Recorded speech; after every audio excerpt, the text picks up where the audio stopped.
Thanks for jumping in the trenches with Dave Lapham, brought to you by First Star Logistics once again. And it's our privilege to bring defensive coordinator Lou Anarumo to you.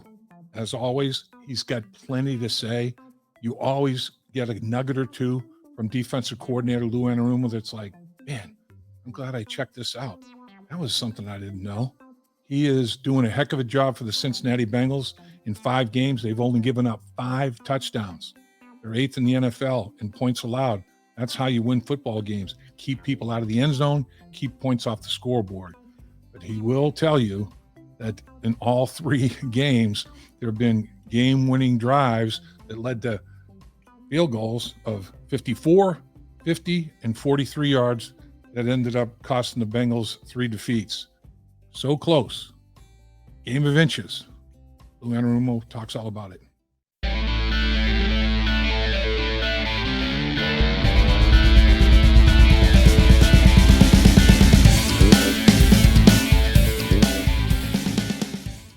Thanks for joining us in the trenches with Dave Lapham, brought to you by First Star Logistics in our outstanding studios as always. And we have our very, very, very special guest who's joining us on a big work day. Appreciate you carving time with us.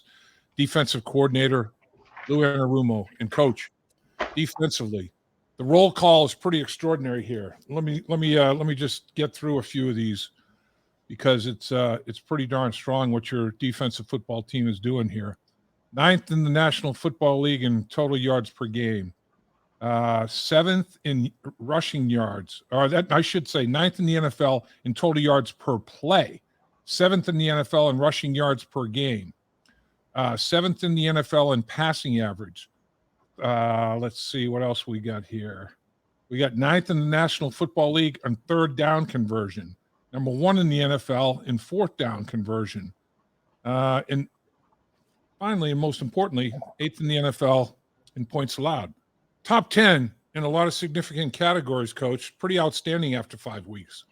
Yeah, I think it's a tribute to the players and the way they executed the scheme. But by the same token, I think if you asked any of them, they throw out all those numbers just to get 4 more wins. Yeah.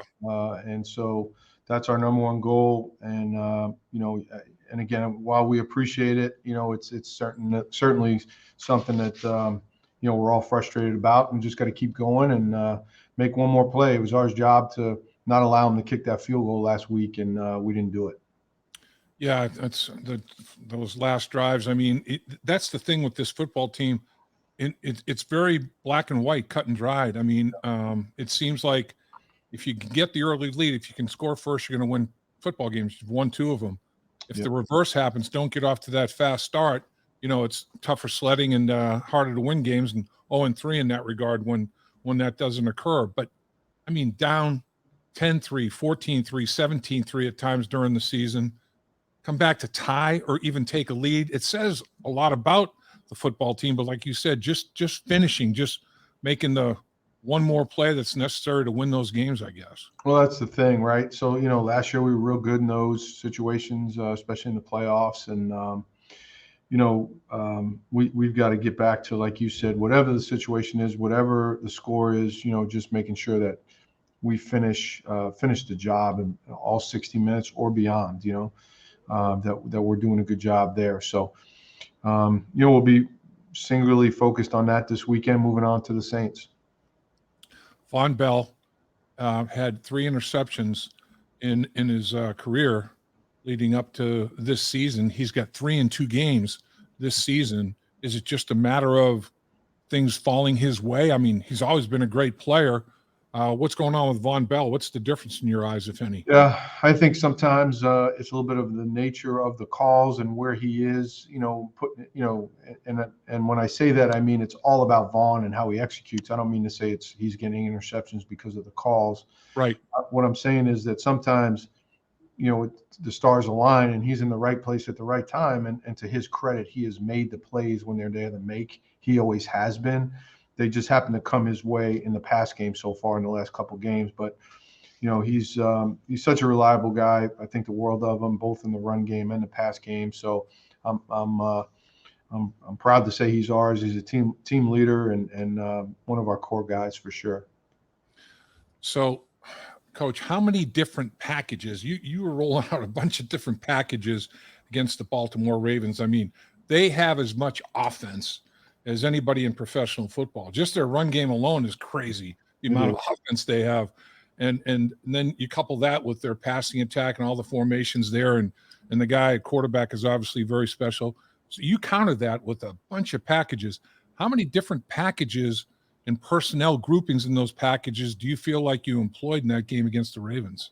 I would say, certainly on first and second down, we were three specific ones. We had kind of a nickel defense with 5 DBs and 4 linebackers, or excuse me, 2 linebackers and 4 down linemen.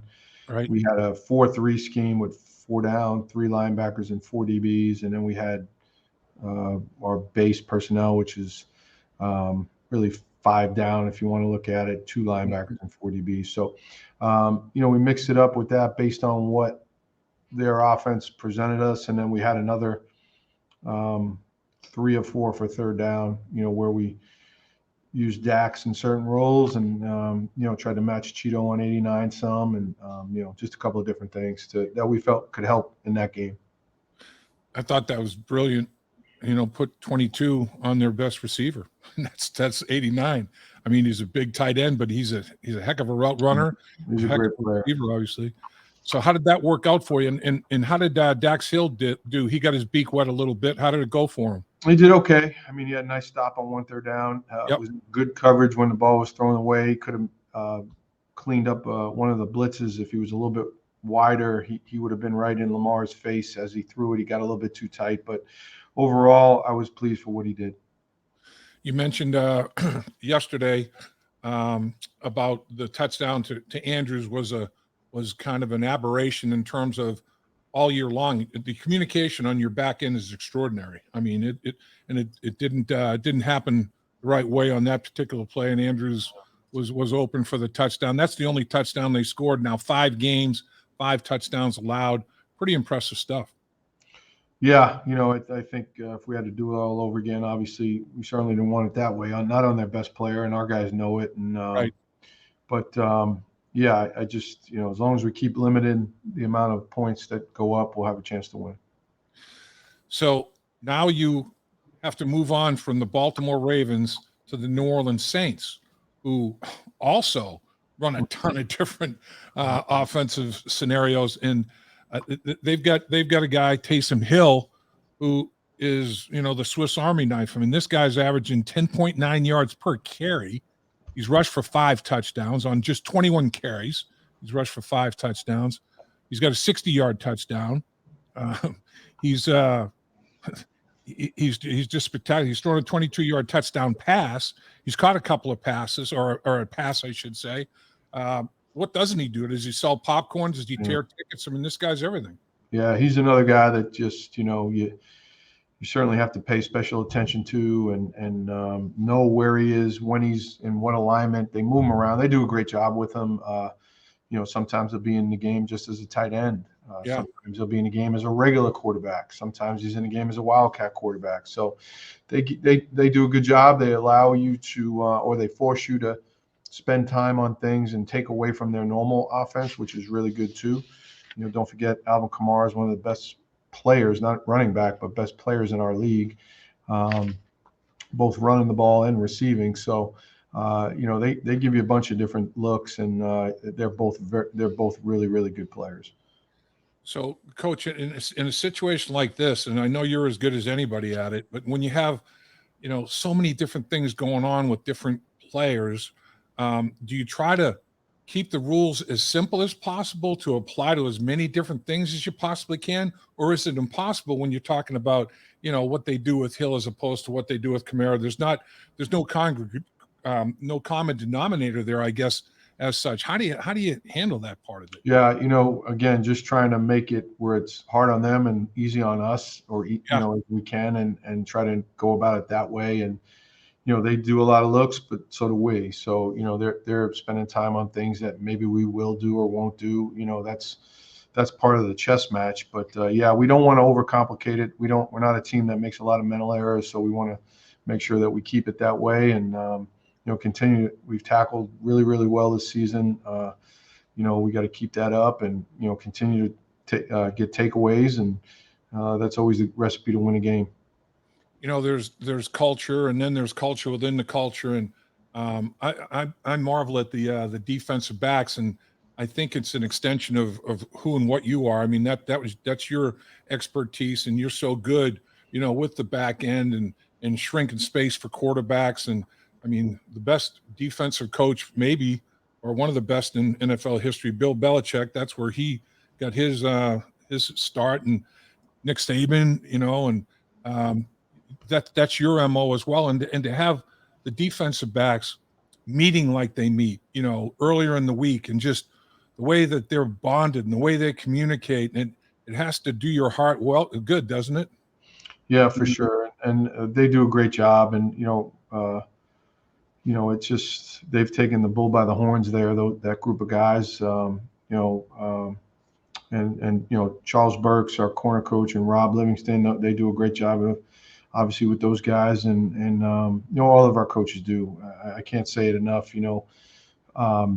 Marion Hobby with our D line, James Betcher with the linebackers. We've got a good crew coaching these guys as anybody, so it makes my job that much easier. So they list Hill as a tight end, on their two deep. You mentioned he could line up at that position, but from a percentage standpoint, is there a breakdown? Obviously there is, but I mean, is he at tight end more than other spots, or at other spots more than tight end? How's that distribution? And is there any pattern to it? And is that the biggest challenge? Is I don't know where the hell he's going to be? Yeah, that's part of it, is they just kind of move him around. He'll play tight end a bunch, but they can kind of do. You really have to be ready for anything, because over the years, it's not just this year that we look at. We look at years of stuff. So they've done a really good job of moving them around, and so we've got to be in position to handle something that's just new for us, and that's kind of what they do with that package. So we got to be ready for anything. Yeah. So running the football, they're 10th in the NFL, rushing the ball for over 136 yards a game. They're 9th in the NFL, averaging 5 yards per. And like I mentioned, Hill at 10.9. That's a big reason why. But, he's 21 carries. Kamara's got 47. He's more than doubled, and he's well over four yards a carry. Is it scheme and talent combined, or what's the key to success for them running the football? Well, I think it starts with their guys up front. This group is as physical of a group as, like we just came from the Baltimore game, and that's always going to be we feel like one of the more physical games. It's a AFC North type team where you're going to, you're going into it, and, you better buckle your chin strap, because these guys are a rough and tough group as well. So starts up front with the physicality that their O-line brings, and then the talented running backs that they have. Yeah, that's you had not given up 100 yards rushing in a game up until the Baltimore game this past week. So I'm sure you'd like to start another streak in that regard as well. There's no question about it. I mean, if you stop the run, that it's just like on the other side of the football. You want to be able to run the football. It opens the door to so much else. Just the reverse on defense, correct? Yeah, no doubt. It sets everything else up, and it allows guys like Trey Henderson to rush, and Sam, and all those guys. So I know you had a tough injury with losing DJ Reader. How have the other guys stepped up? I mean, everybody do a little, nobody has to do a lot kind of thing is the old battle cry. Is everybody holding up their end of the bargain in that regard for you, sir? Yeah, I thought so. We elevated Tyler Shelvin this week, and did a nice job holding the point. And Josh Tupou doesn't get as much credit as he deserves. He's done a phenomenal job. BJ Hill, obviously, and the young kid Zach Carter, those guys rolling in there. So we feel, like you said, we're a band of guys that have gotten together and just said, hey, we're not going to let the rest of the group down, and holding the fort until DJ gets back. So Logan Wilson, coach, man, he just seems to be able to do so much for you, and 7 unassisted tackles in the last game against the Ravens. Is he continuing? Is his productivity seems to be at a consistent level and at a very high level? is he playing as well as any linebacker in the game? He's pretty good. We give him a lot. He takes all of it in and does a great job with it. He never comes off the field, and he's a super athlete, tough. So I don't know where he ranks, but I know for us, he's a heck of a player, along with Jermaine Pratt and Hakeem. Those guys are doing a terrific job as well. You did a good job of containing Lamar. That every single time you played against him, you guys have done a really good job of he's going to do some freakish things because of his athletic ability. He's the best athlete out there potentially, but you've really done a nice job of containing him. Were you pleased with the way that went overall? I was, going into that last drive, he only had 30 yards, and unfortunately, we had a couple more plays where he got up to 50, and that hurt us. So while we did a good job for 58 minutes, we didn't finish it, and that's what's important. We got to finish. So in your eyes, I know you're in the process of putting together another gem of a game plan. What might be a couple of keys to success defensively in this encounter, do you think?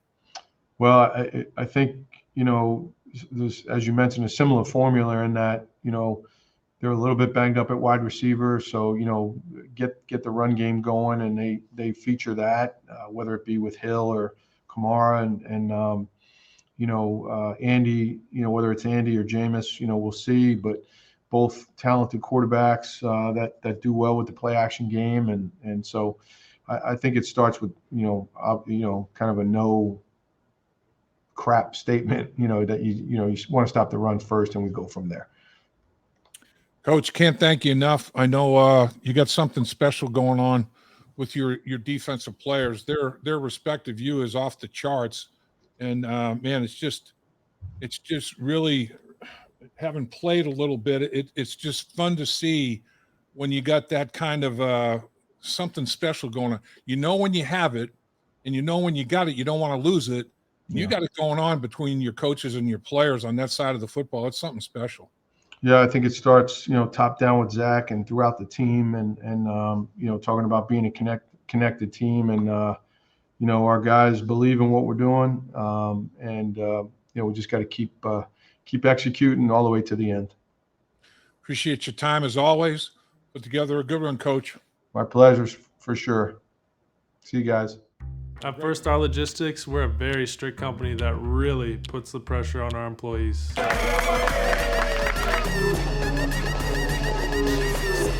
Breaks? What are those? That's what I'm talking about, Icky. Get the body right, then the mind's right. Gotta get that body right. That's right. Yes, sir.